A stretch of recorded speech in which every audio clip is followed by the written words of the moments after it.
Who will take over when the CO is killed? We look at the death of Lieutenant Colonel Ward, how and why it occurred, and the impact that it had on the 53rd Battalion's ability to fight. This is the Principles of War podcast, professional military education for junior officers and senior NCOs.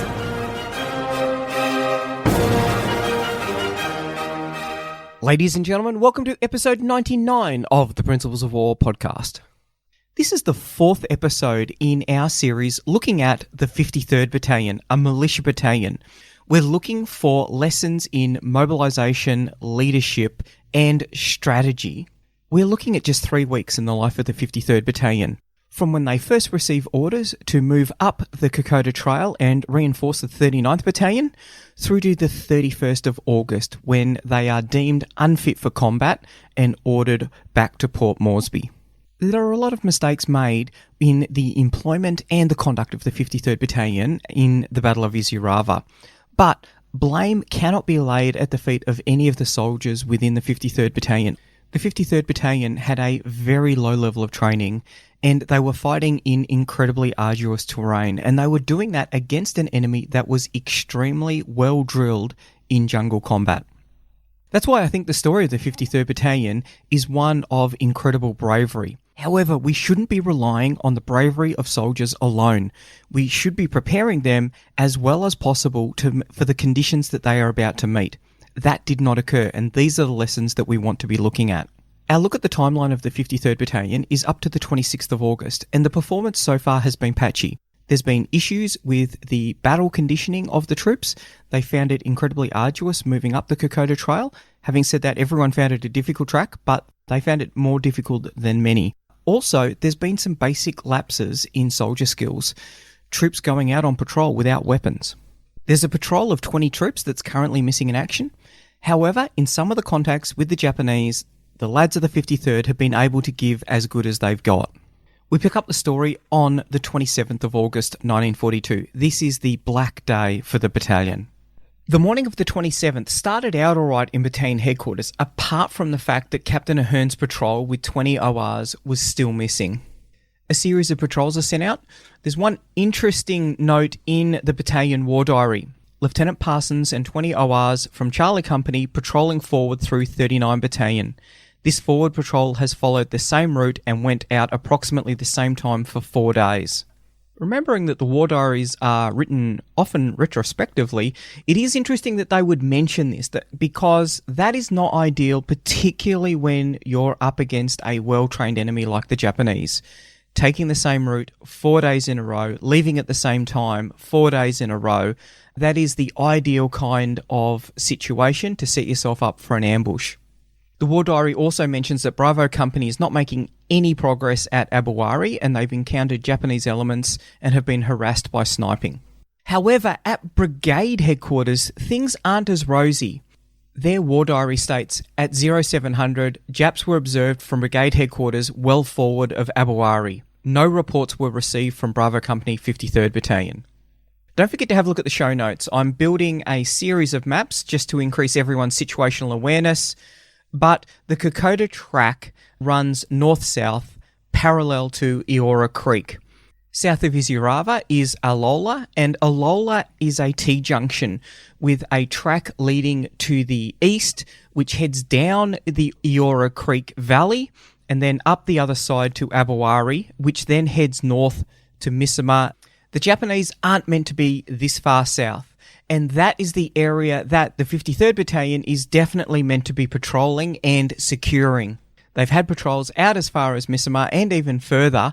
That is where the wireless set was destroyed. This is obviously a serious concern for brigade headquarters, and it also highlights the difficulties in command and control. Brigade headquarters is getting information about the 53rd Battalion's area of operations before the 53rd Battalion is aware of it. Has brigade headquarters taken the best position with the best view of the battlefield? What is the communications like between battalion and brigade headquarters? These are all important questions which will probably never be answered, but this piece of information will have significant ramifications for the battle during the day. At 0800, 53rd Battalion ordered to retake Misama. Don Company detailed but was not ready to move until 0930. Repeated inquiries elicited no information from 53rd Battalion. That's what's recorded in the Brigade War Diary. Lieutenant Colonel Ward is obviously concerned about this mission. He's already got a 20-man patrol that is missing in that area. Don Company already has one patrol out, so they're down one platoon. Ward augments this patrol with a platoon from Alpha Company. At Battalion is recorded Don Company moved 0950, much delay caused by this company in engaging the enemy. Brigadier Potts obviously concerned about his right flank and the state of Abowari and Misama. Important to remember from his point of view that he's got concerns about his left flank as well, and that out in front, north of Isurava, he's got the 39th Battalion, and they're considering bringing their forward patrols back because of heavy fighting overnight. The 53rd Battalion is really struggling at this point to get the information from their platoons and their companies up to battalion headquarters, and then from battalion headquarters to brigade.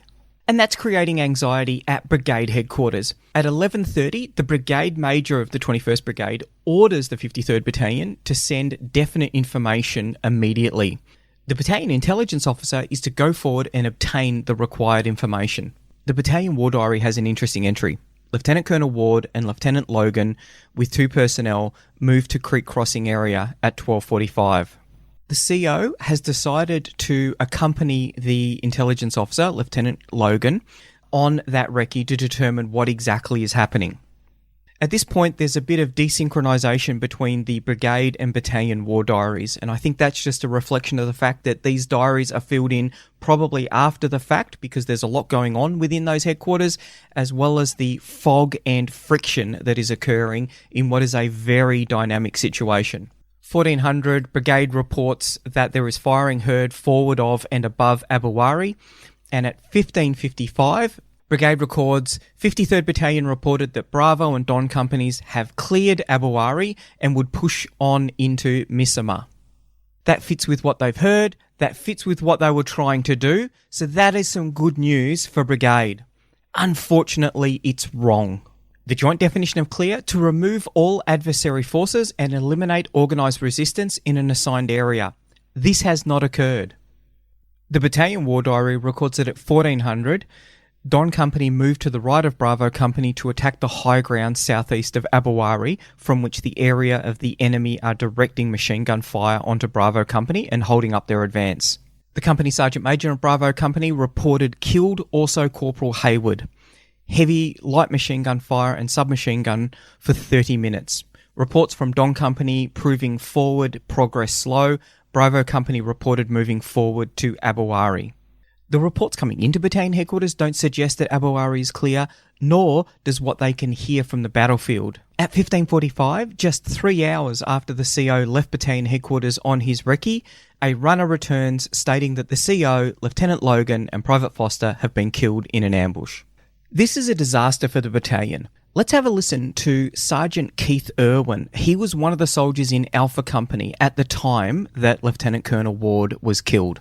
And of course, once you lose your colonel, unless you've got somebody very, very good to take his place, the unit's thrown into disarray. It really is. And you come to rely on your colonel, and like he's the old man, he might only be 20, but he's the old man. And the colonel is always somebody, he can't go wrong. He knows this is what you believe. The colonel never does wrong. He's your God. He's the man who looks after you all the time. So when our colonel got killed, he got killed in an ambush. He went out to see where his company was, and the company wasn't in the spot where it was supposed to be, and he walked into a Japanese ambush, and he was killed. The intelligence officer, Rowley Logan, was killed, and both their orderlies were killed in this ambush. So it was a great blow to the battalion, and it took us a long, long while to get over that. It really did. The question that comes of this is, where did the report come from that stated that Abowari was clear of enemy troops? Nick Anderson in Tukukoda writes, "The records do not specify who had reported Abowari as clear, but it appears most likely that the source was the 53rd Battalion's intelligence officer." The IO had been ordered forward to investigate the situation, and Anderson goes on to write, "There is no further reference in the records to this mission until an entry appears reporting Abowari clear. It is possible that, under pressure to satisfy Potts's forceful and time-critical demand, the intelligence officer may have erred, with tragic results. It's actually difficult to ascertain who the intelligence officer was at the time.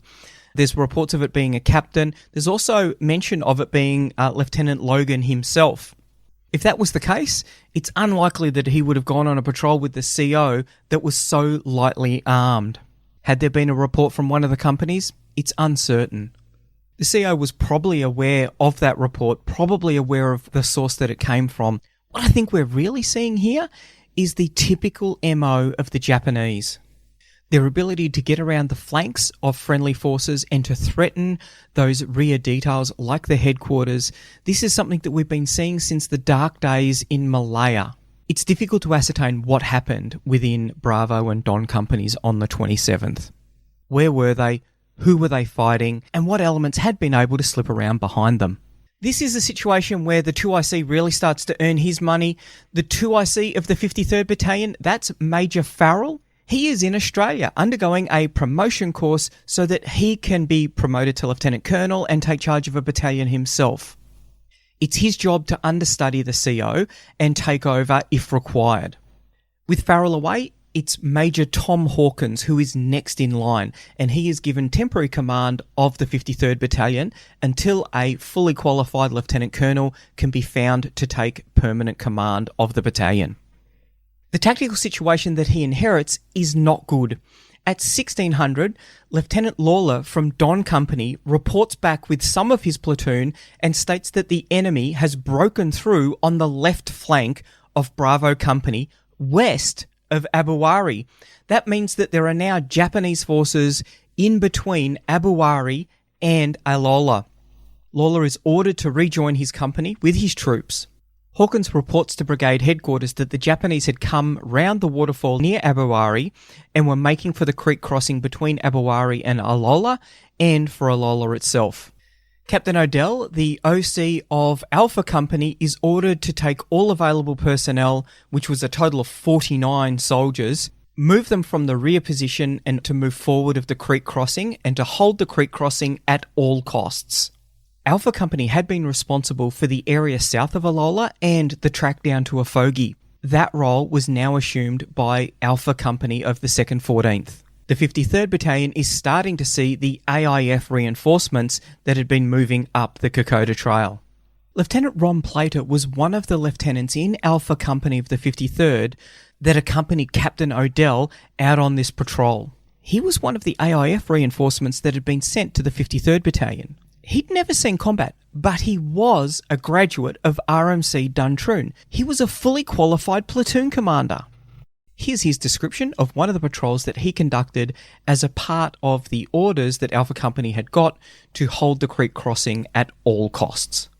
I took a patrol out on the right flank, and that was leading up to there was a big creek running down the middle where this Kunai was. And that took up to the waterfall on the right flank. And I took a patrol up there, and as far as I could see, there was a way through there to outflank the Japanese. I crossed the valley, I could see the Japanese sitting in a native garden. It was an open area, a native garden, actually sitting there just as if they're sitting in the sun, having an afternoon tea sort of thing. And they were too far away to shoot at. It wouldn't have done any good anyhow. So I reckon there was a way up through over the waterfall that we could get round them. And by that stage, we were still, the 53rd was still holding this position. The Japanese had not attacked. Just held a defensive position. Then the first company of the 2nd 14th arrived, I think 2nd 14th, and I'd just come back from this patrol, and I saw the company commander. I said, I've just been out on a patrol, and I think there's a way through over the right flank. I said, I don't think there's much chance of getting through that with those up across that Kunai, but those woodpeckers, as they call the Japanese heavy machine gunner. They went bang, bang, bang, bang. The woodpeckers there had just got the thing covered completely. he said, "Oh yes, thanks, good idea." And that was it. And I think he had no idea that I had military training or any significance. Just thought I was a very young platoon commander, militia platoon commander. And the next day they went up the front and they got mowed down. They never got any further ever. And they were heroic. We went in, fought like mad to get through, but it was impossible. So that was one of the biggest disappointments of my time, that the people had the AIF at that stage had no respect for the militia and didn't think anything we said was any sense. Later on, they had a lot of respect, mainly because of the 39th Battalion. But that's the way it was. One thing with that snippet, he mentions the 2nd 14th. I think it's more likely to be the 2nd 16th because they were given the task of moving out onto that eastern flank towards Abu Ari. In fairness to the OC of that company, this may have been his first exposure to troops from the militia on the Kokoda Trail.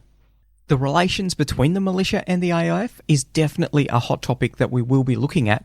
The Brigade War Diary records that at 1900 hours, 53rd Battalion reported that there are still some 70 men missing on patrol, that there was no contact with Bravo and Don companies, which were presumed to be going on to Misama, and that the Japs held Abu Ari. The commanders of Alpha, Bravo and Don companies of the 2nd 16th Battalion were sent back along the track to hasten the arrival of their companies next day. Brigade headquarters personnel were organised as a guard platoon. The fact that Brigade headquarters personnel are now being employed as a guard platoon really does highlight the concerns that Brigadier Potts has got over the security of the entire position. The Battalion War Diary records, "Our companies in attacks on Abu Ari tried to attack uphill, then tried to move high on the right flank and attack Japanese downhill. Attacks were not successful due to 1. The nature of the country, 2. Heavy medium machine gun fire by enemy which could not be located, and 3. Lack of offensive spirit and general physical condition of the troops." The big question on the night of the 27th is why the Japanese did not press their advantage. Major Hori, the commander of the 2nd Battalion, 144th Regiment, he is in possession of Abu Ari village. The road to Alola is relatively free of Australian troops, and this would have been his objective. Seizing Alola would have cut the withdrawal route for the troops at Isurava, forcing those troops into an unplanned withdrawal. This is the opportunity for the Japanese to inflict maximum casualties, and they were looking to destroy that force to open the route to Port Moresby. Hori didn't seize that advantage. Now, we don't know why. Did he need an operational pause for his logistics to catch up? Was he unsure of the troops that faced him? Or had the 53rd Battalion inflicted enough casualties on the Japanese forces to give him pause? We'll probably never know. It's potentially a combination of all three. The important observation for this, I think, is that the fog of war works both ways. Maybe they weren't aware that the track was open, and maybe their situational understanding of the troops that they faced wasn't clear. Either way, he didn't seize that advantage. The night of the 27th for the 53rd was a quiet night. The next day, the 28th, sees ongoing fighting to the north of Isurava. Ralph Honor wrote, "The 28th, the third day of the Battle of Isurava, dawned with the 39th full of confidence and hope. The day of the long-awaited relief had arrived, a week late, but the more welcome for that, and strong reinforcements had marched in to ensure the rescue of the 200 sick and weary men to which the battalion had been reduced." These were the soldiers of the 2nd 14th Battalion. The 39th's War Diary states the battalion had eagerly awaited the relief by the AIF, promised for 21st of August, but delayed by supply problems. There was a fresh confidence now that strong reinforcements had arrived after the 39th Battalion, reduced to a couple of hundred sick and weary men, had for 2 days withstood the attacks of an enemy force, including the 1st and 3rd Battalions of the 144th Regiment, mountain artillery and engineers. New weapons were also available to reply to the enemy's guns and mortars. 2nd 14th Battalion carried 2-inch mortars, and the first 3-inch mortars arrived. The latter was mounted on a hill in Don Company's area and commanded by Lieutenant French, who kept it continuously in action against enemy concentrations and gun positions. The concern for the defensive position was the strength of the Japanese attacks. Honor wrote, "I told Key I considered the holding of Isurava against the strength the enemy had shown the previous day would need more than one battalion, and I would not leave him in the lurch. The two of us convinced Potts that the 39th must be allowed to stay and fight. The 39th retained responsibility for only the quiet rear half of the perimeter, Merritt's company being withdrawn from its front sector and placed in reserve." From the point of view of the 53rd Battalion, the day starts looking a little brighter. At 0650, 40 soldiers from the missing Bravo and Don companies had returned to the 53rd positions. It was difficult to ascertain what had happened, but the Brigade War Diary reports that both companies had scattered and gone bush.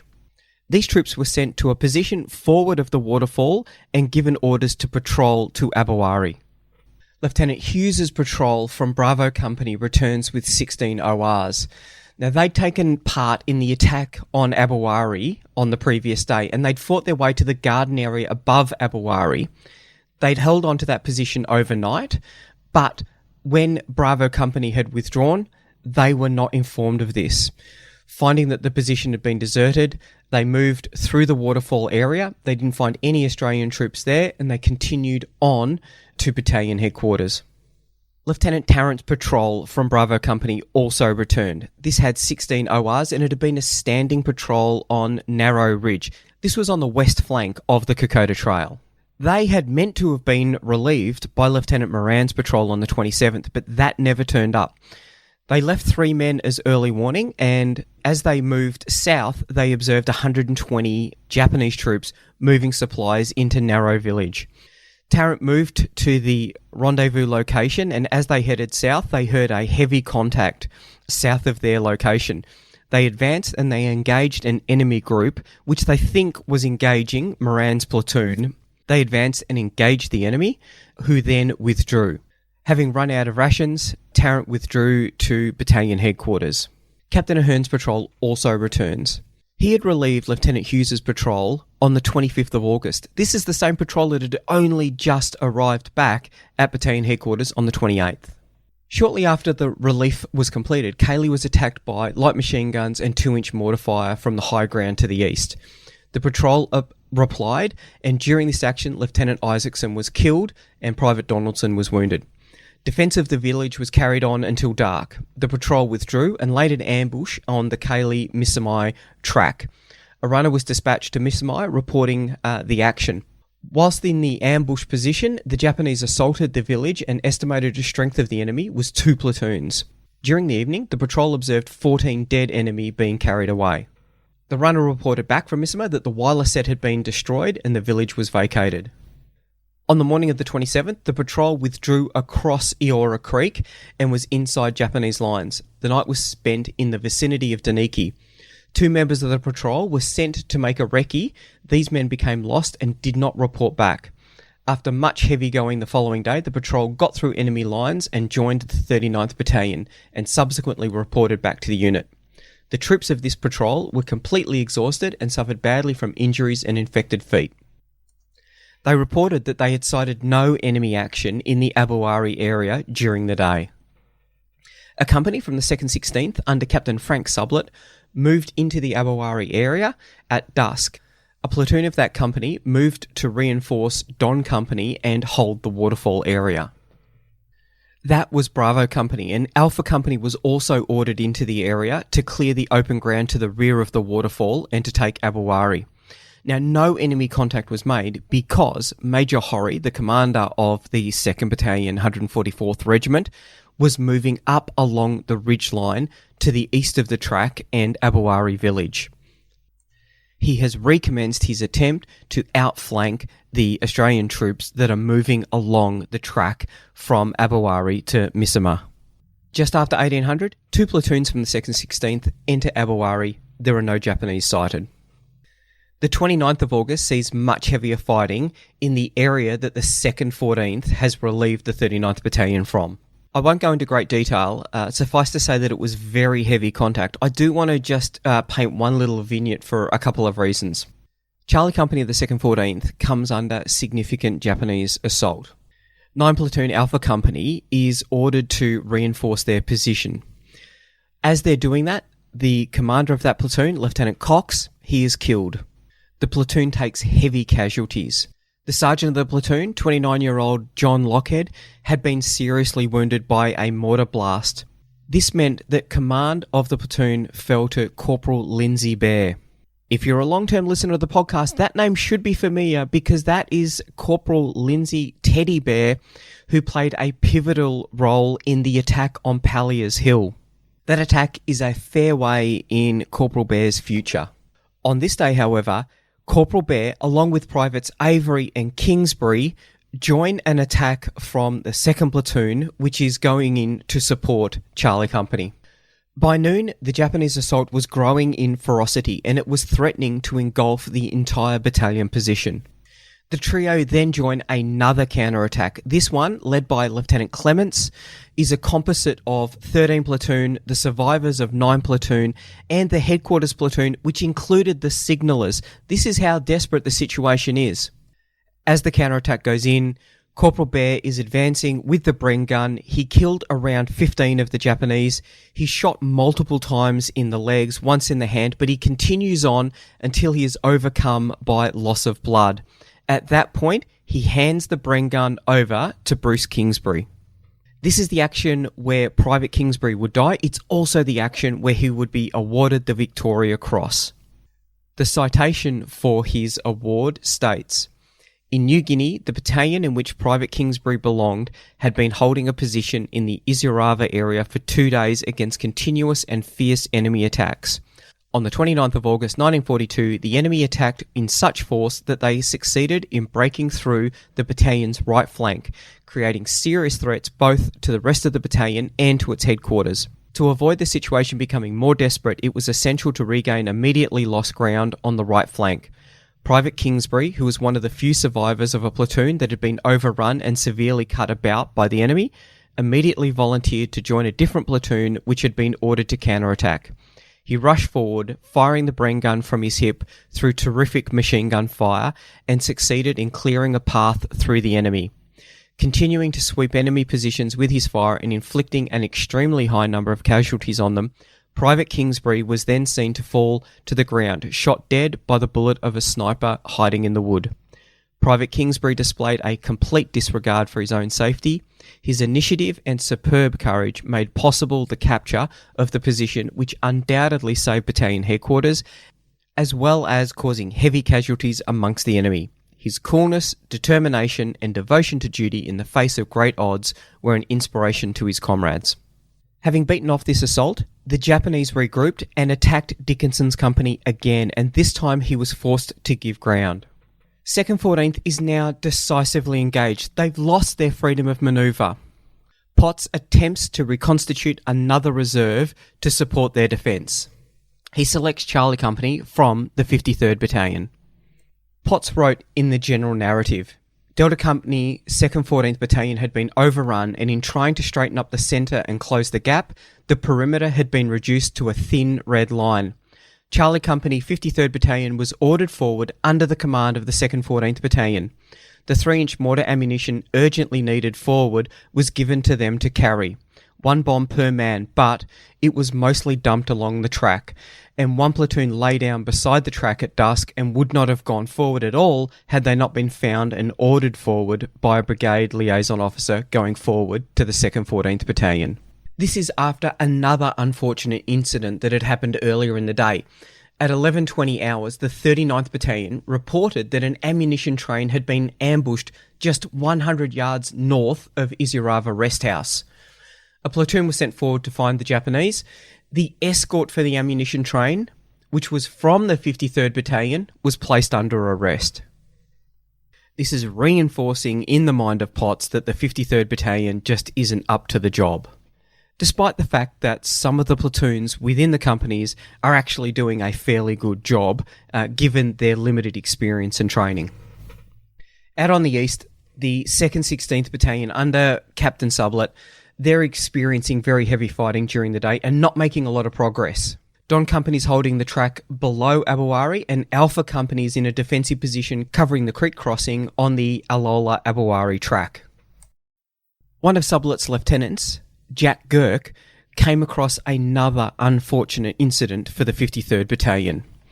He was later to write, "At the waterfall near Abouari, we located a large 53rd Battalion patrol that had walked into an ambush, and all had been killed. Their bodies had been dragged off the track and into the jungle out of sight. A similar fate could have happened to us, but one of the forward scouts in the platoon noticed fallen branches and damaged trees from bullets passing through them, which resulted in our locating a Jap machine gun post further down the track, which we disposed of before we could advance to carry out the tasks allotted to us. I took the particulars from the dead bodies, removed any food or ammunition and some personal items that they had, marked the spot and proceeded with the task ahead. This delayed us for about 3 or 4 hours, which eventually resulted in our being cut off. Although when I received my orders and instructions from my OC, Frank Sublet, I, with 11 platoon, was to take the high ground covering the track to Abouari. At the same time, a company of the 53rd Battalion was to attack the Japanese positions below. I believe this never eventuated." Don Company is ordered under command of Captain Sublet for an attack to be conducted on the following day. The 29th is also the day that the Padre of the battalion, Padre Wooten, is able to bury the CO. He goes out during a lull in the fighting, is able to find their bodies and buries them. As night descends on the 29th of August, Frank Sublet has 3 companies, 2 from the 2nd 16th and Don Company from the 53rd Battalion. Don Company is to put in an attack into the rear of the Japanese position at 0800 on the 30th. Potts wrote in the War Diary's general narrative that the situation at Isurava had deteriorated so rapidly and to such an extent that at 1800 hours the brigade command had to review the position. Courses considered were: deal with the right flank first, consider this might be only a diversion on that flank, the main threat being on the front, or to hold the right flank and put in a solid attack around the ridge on the left of the 2nd 14th position, thus taking the enemy in the flank and rear, or withdraw the 2nd, 14th and the 39th battalions. Obviously, the risk attached to the second course of action was that all reserves would be committed. Opinion was, however, that the situation warranted this risk. Consequently, Lieutenant Colonel Caro was ordered to call in the OCs of Charlie and Delta Company's 2nd 16th Battalion, who were given the task of getting along the narrow ridge and encircling the Japanese positions forward of the 2nd 14th for defensive lines. At this stage, however, the commander of the 2nd 14th Battalion telephoned the brigade commander to say that the position had deteriorated to such an extent that he had asked for permission to withdraw to the line of the Isurava Rest House Ridge. The Japanese were penetrating the battalion perimeter, and Bravo Company had been driven off the high ground to the left for the 4th time and had failed to recover and lost heavily. The brigade commander considered Lieutenant Colonel Key's request and granted permission to withdraw to the position indicated. This meant that a complete change of plans and a force to cover the 2nd 14th Battalion occupation of Isurava Rest House Ridge had to move immediately. The role of Charlie and Don Companies of the 2nd 16th was changed to this task. The brigade major telephoned Major Anderson of the 39th Battalion to stand by and guide the covering force into a suitable position. Potts also wrote that the extrication of the 39th Battalion was now impossible given the current situation. We'll leave the podcast there for today. We will return next week to find out how New Guinea Force manages the range of threats that it is currently facing, and in particular, how the 53rd Battalion performs. The Principles of War podcast is brought to you by James Ealing. The show notes for the Principles of War podcast are available at www.theprinciplesofwar.com for maps, photos and other information that didn't make it into the podcast. Follow us on Facebook or tweet us at Surprise Podcast. If you've enjoyed this podcast, please leave a review on iTunes and tag a mate in on one of our episodes. All opinions expressed by individuals are those of those individuals and not of any organisation.